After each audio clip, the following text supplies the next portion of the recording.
শারীরিক অসুস্থতার কারণে সেই মুকুল সেভাবে আর প্রকাশ্যে আসেন না গত কয়েক বছর। যদিও 2021 সালের নভেম্বর থেকে এখনো পর্যন্ত তিনি বিজেপির কৃষ্ণনগর উত্তর কেন্দ্রেরই বিধায়ক।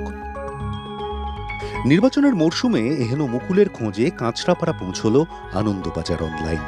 পৌঁছানো গেল নির্দিষ্ট ঠিকানায়, একটি দোতলা বাড়ি যার নাম যুগল রেখা। সেই বাড়িতে বাস ও যুগলের পিতা ও পুত্র মুকুল রায় ও শুভ্রাংশু রায়। দোতলায় থাকেন বিধায়ক মুকুল রায়।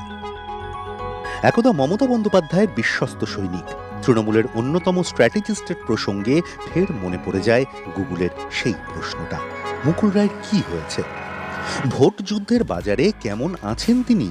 প্রশ্ন করা হলো মুকুল পুত্র শুভ্রাংশুকে।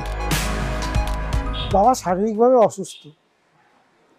আমার বাবা বলে বলেছি না, বাবা দলটাকে